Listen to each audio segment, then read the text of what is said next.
So, good morning to all of you. I am again back with the same topic, that is renewable energy resources.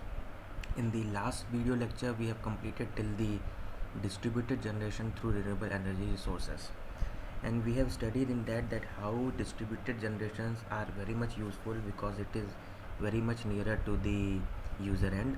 So many losses will be eliminated, we can say, and many security issues can also be eliminated by using a distributed energy resources. And for that distributed energy resources only, we will be using the renewable resources like solar, wind, biomass, and any more thing. Okay. Now today in this lecture we will be trying to discuss that how our renewable energy resources will be integrated or will be having certain number of challenges when we are integrating our renewable energy resources with the bulk power generation. First of all, what is this bulk power generation? Bulk power generation is that generation which is going on in the centralized power stations.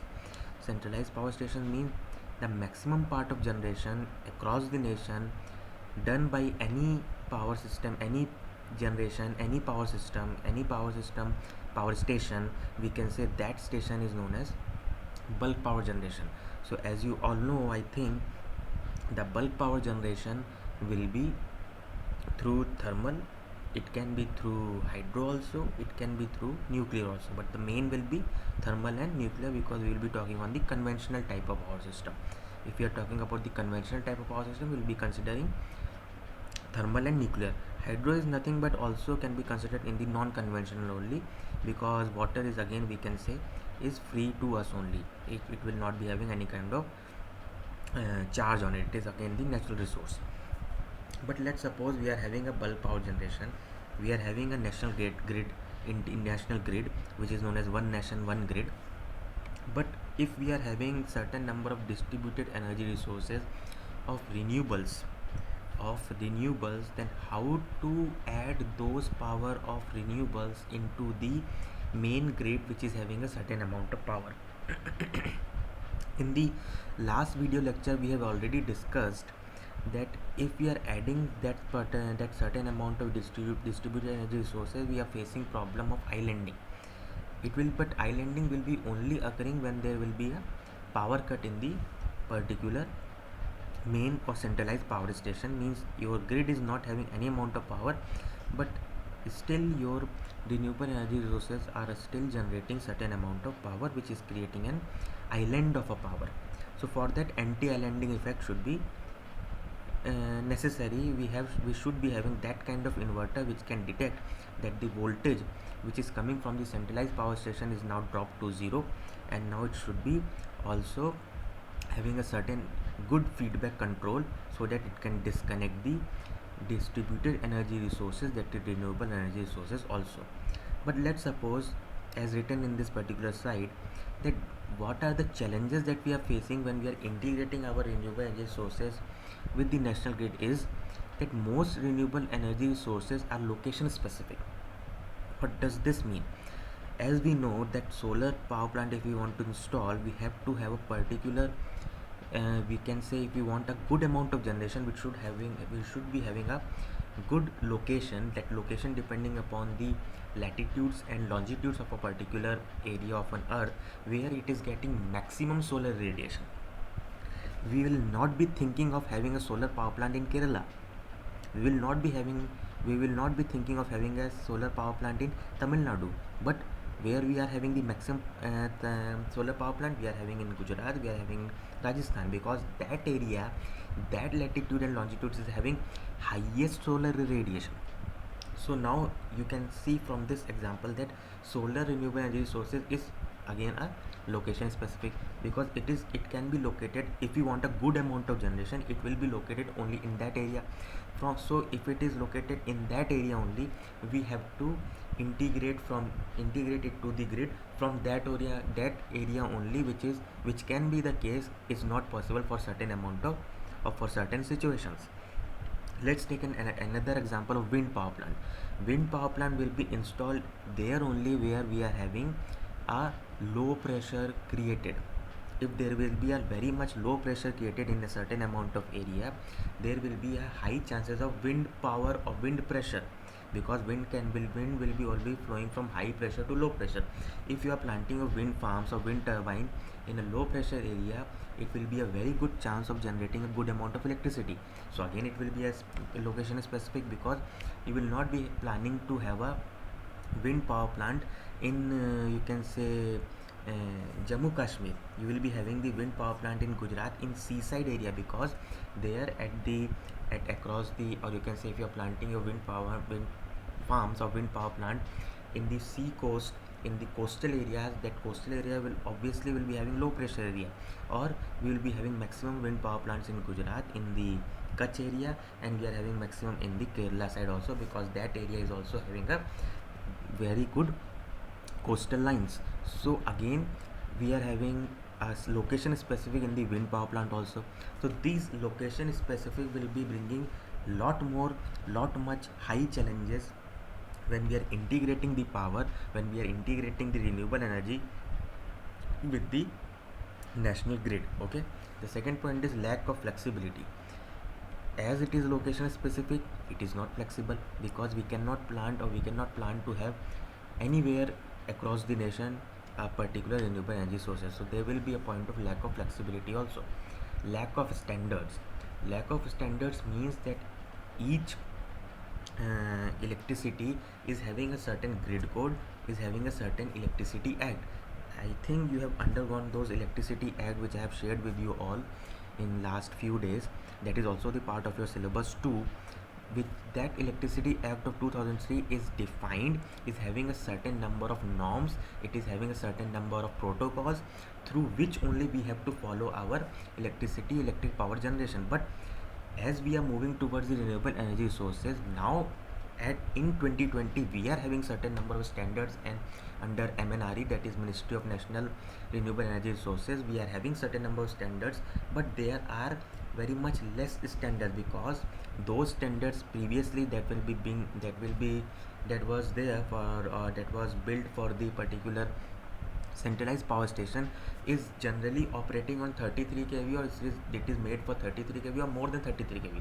But through renewable energy sources, we are not operating at 33 kV, so those standards will not be satisfying or will not be compiled with these renewable energy sources. So those lack of standards is also a very big challenge, because we cannot, if we are not having certain number of protocols, we are not having certain number of rules and regulation, we cannot directly integrate the power in the particular national grid, because though that national grid is supplying the power through across the nation, if certain number of changes will be there, there can be chances of cascade tripping or blackout. Okay, thus you can again see in this slide that it is written, what is then the efficient grid connection. What we used to think that what will be the efficient grid connection or grid integration, what should be the efficient, what is the, you can say, bulleted points, we can say that through those points we can say that it is a efficient grid integration.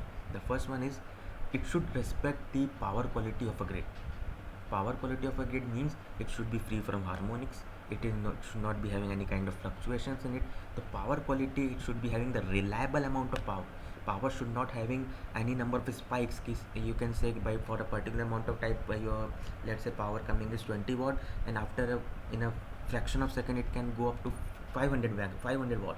So those spikes should not come. That is known as power quality.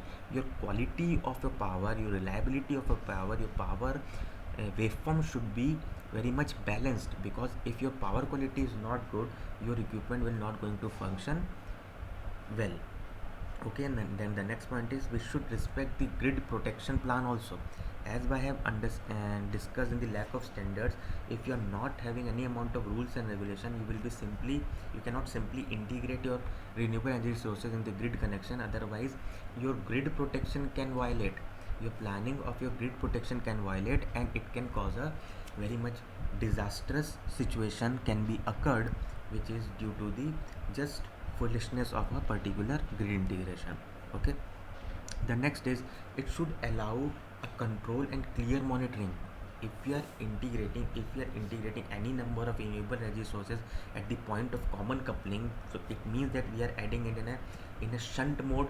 If you are adding it in a shunt mode, so various controlling and clear monitoring is required. So various number of you can say control panels we should be having, so that we can control and we can monitor each and every each and every second of the grid integration in a particular renewable energy sources, what amount of it is generating. Because the main disadvantage with the renewable energy sources is that they are not constant power generators. They are having a variable power generation, because you cannot say to sun that in a particular day that solar radiation should maintain to that particular watt per meter square. You cannot say to sun, you cannot, your sun will not going to behave according to you. It is a natural resource, it is having its own power. There can be a chances of cloud, there can be a chances of rainy season, there can be a chances of less intensity of a particular solar power in the case of winter. So it can be the case, it should be there that how to monitor it, how to control it, how to change our particular grid inverter configurations according to that. For that, large amount of monitoring is also being needed. Okay, moving to next slide. Now will be discussing the issues and concern, that is also one of the topic, or one of the topic of your content, that we have to discuss the issues and concerns on integrating renewable energy. That bulleted point we have already discussed in the previous slide. We will be discussing the issues and concern for solar also and for wind also, because we are not focusing on the solar and wind, we are focusing on the renewable energy sources, because this unit and this chapter is being built to give a very good overview of a particular renewable energy sources, so that you can make up your mind in following these courses and following these topics in a more deeper manner. Okay, so starting with the first point, that there can be a issue of voltage fluctuation and regulation. How voltage fluctuation and regulation can be there? It can be there because you are not generating with at that amount of voltage which is generating at the centralized power station. So if two different voltage you have to integrate, then integration will be a very big problem, and it can cause a flow of reverse current, which is not feasible. So for that, you have to control the voltage from the grid end also, and you have to fluctuate the voltage, or you have to control the voltage at the inverter end also, because you are generating in a DC mode. If we are considering a solar power system, we are generating in a DC mode, so we have to first convert it into a you can say AC mode. But inverter output, you always know, you are studying PC subject also, your inverter output will be in the square wave form. So you have to first use condition it, you have to control it, you have to monitor it, and you have to convert it into a very much nearer to a perfect sinusoidal wave, so that it can be integrated with a particular national grid which is generating a AC signal, and which will be a three-phase AC sine wave only. The second point, grid derived voltage fluctuation. This voltage fluctuation is not from the end of solar or wind side, it is from the end of load, you can say grid end side, because many loads are connected, many you are having a very long length transmission line. With that transmission line will be, again we can say it is a inductive and load. We are considering that our transmission line is having no amount of resistance, but as it is having a material, so it will not be a superconductor, it will be having certain amount of resistance, so there will be a certain drop in voltage also. And due to the drop and due to the change in the abrupt change in the load, we can say there will be voltage fluctuation. So those voltage fluctuation is also to be kept in mind when we are integrating our, or when we are having an integrated grid tied renewable energy sources. For that, if there will be any fluctuation, so those fluctuations should also be detected by the renewable energy, so that we can control it, we can have a good, you can say, grid interconnection. The next point is voltage imbalance. There will be voltage imbalance. If there will be a fluctuation, there will be a voltage imbalance also, and that imbalance can create a great amount of tripping also, because your voltage sensed by the particular generator will be changed. If voltage is fluctuating, if it is not having a regulated voltage, if you are having the fluctuation in the grid derived conductor, you can say, system also, so there can be the case that power output will be also fluctuating. So if power output will be fluctuating, your equipment will not going to behave well. So this will be again problem. Again we have already talked about voltage rise and reverse power flow. Voltage rise and reverse power flow is means that if your receiving end voltage will be higher, if at receiving end due to certain amount of fluctuation and grid interconnection, grid integrations, there can be a rise in voltage at the receiving end side. So due to this, there will be a reverse power flow from the demand end side to the source end side. Reverse power flow means that your power is flowing from the demand end side to the reverse source end side. You can simply say in that way that you are feeding your generator. You are not getting the power output from the generator, you are feeding your generator. If you are again feeding your generator, that will be very disastrous situation that should be eliminated. One more important point, the power factor correction. If you are integrating so much grid tight systems, because grid, if you are interconnecting your solar power system, wind power system to inverter tight system, so those inverter will be having very poor power factors. If that is having very poor factors, so it will going to fluctuate the power factor of the whole transmission line. So that should be also corrected by having good amount of compensation devices. If you are having an inverter in a system, there is no point of discussion that there will be harmonics. If there will be harmonic, then harmonic, you can say that it is nothing but it is the multiple times of integral multiple times of a fundamental frequency, which will going to change the, or which will going to variate the frequency also, which is the next immediate next point of harmonic.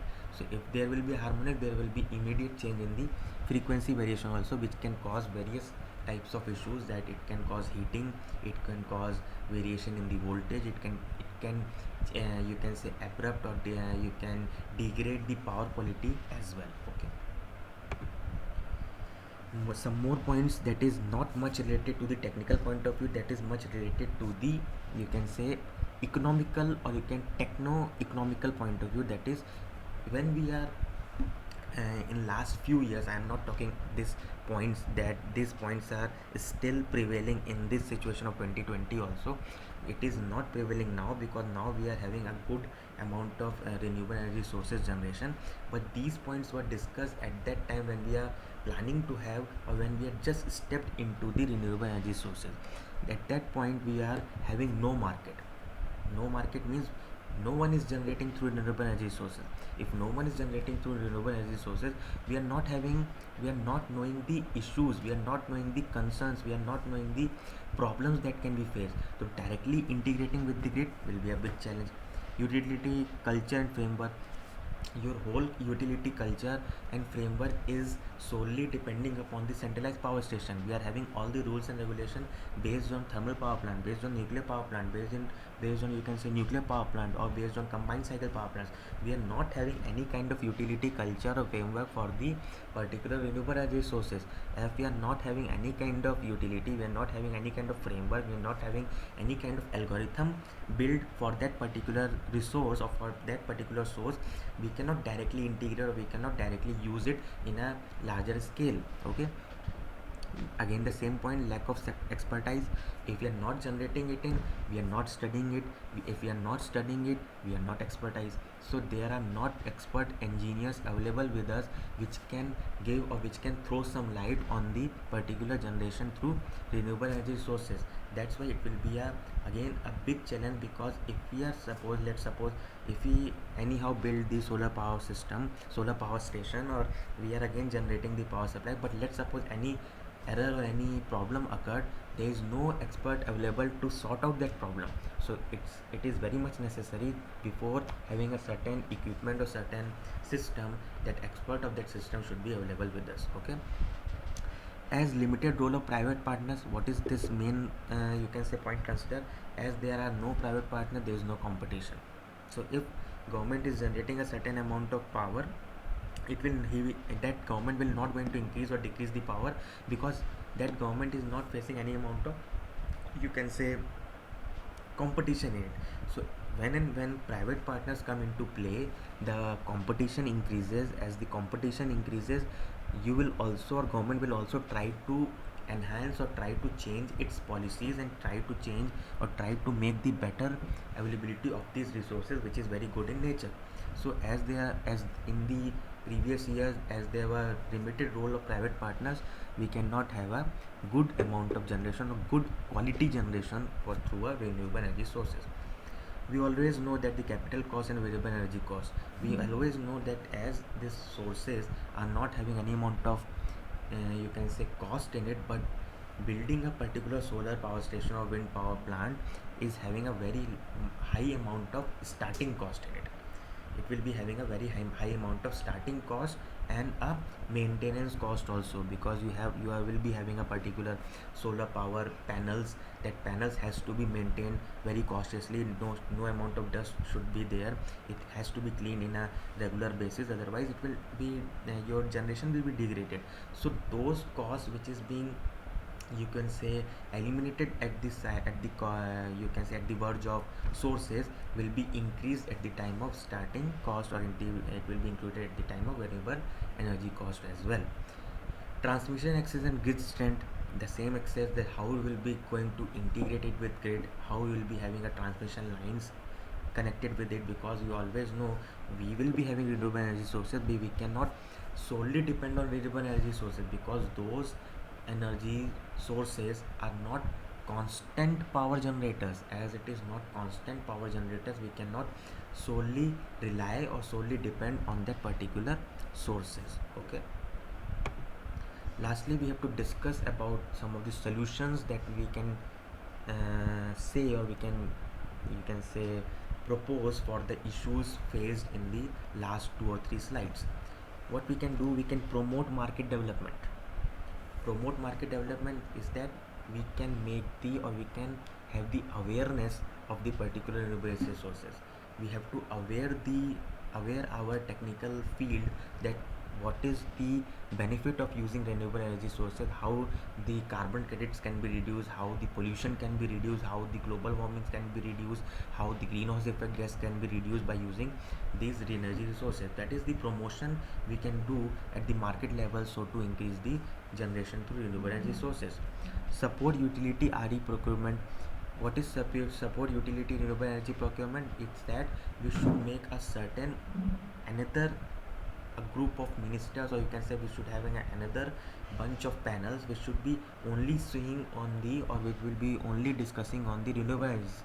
As you can know, we are having MNRE along with the power generation, or Ministry of Power is also handling the Ministry of New and Renewable Energy Sources also. So we have built one more section which will be discussing only on the renewable energy only, that will going to support the utility, and it has been already procured.